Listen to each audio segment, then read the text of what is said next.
Nous, au niveau du plan blanc, on se pose actuellement la question comment se fait-il qu'il ait été déclenché, puisque dans nos services, nous avons toutes les pathologies liées au tourisme, notamment les accidents, les traumatismes crâniens liés aux accidents de montagne, et on est en recherche, on se demande où sont les patients Covid qui, soi-disant, sont supposés submerger nos services.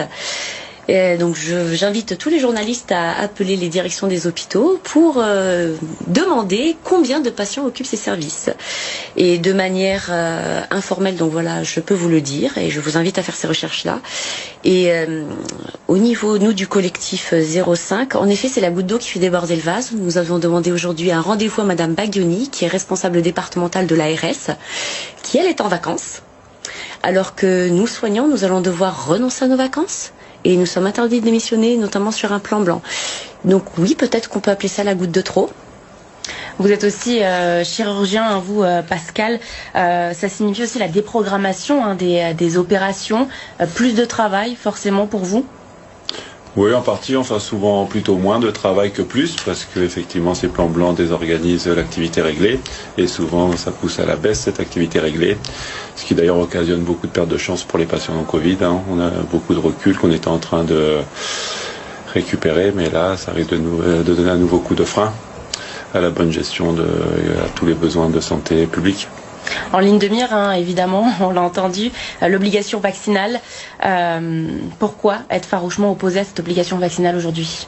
Alors, farouchement opposé à l'obligation vaccinale. D'abord, le mot vaccin est un peu gênant dans le contexte, car il s'agit d'une biotechnologie innovante pour laquelle on a très peu de recul. Certes, elle est censée activer l'immunité et nous prémunir de l'infection Covid, mais elle a quand même un mécanisme d'action très innovant. Intuitivement, alors on manque beaucoup de données, de chiffres. L'évaluation de cette nouvelle technologie est pour le moment très sommaire, notamment en matière de risque. C'est une technologie innovante qui quand même conduit intuitivement à un sacrifice cellulaire de notre organisme en bonne santé, puisque cet ARN n'est pas l'objet que notre immunité va reconnaître, c'est juste un moyen de pirater nos propres cellules, de les transformer en cellules étrangères, pour qu'elles soient ensuite détruites par notre immunité.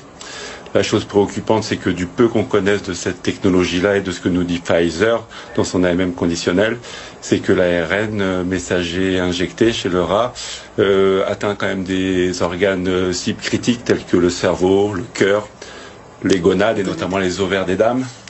Ces trois tissus vitaux ont des cellules à capacité régénérative nulle, si ce n'est, enfin limitée, si ce n'est nulle. Il faut donc savoir que si cette ARN est transcrite et exprimée dans ces tissus-là, on va perdre des cellules de façon définitive, ce qui peut conduire dans le cerveau à des dégénérescences et à des maladies cognitives plus ou moins... On ne sait pas le délai. Et chez les dames, le problème de la fécondité, puisqu'il s'agit de vacciner ou d'injecter des femmes jeunes. Alors justement, à qui est-ce qu'on peut se fier aujourd'hui si on est un citoyen lambda? Alors le problème, c'est que nos autorités ne nous donnent pas tous les chiffres, nous imposent des actions, mais on n'a pas les garanties, les garde-fous et les données qui pourraient nous rassurer, nous permettre d'accepter ce protocole politique, j'ai du mal à dire sanitaire.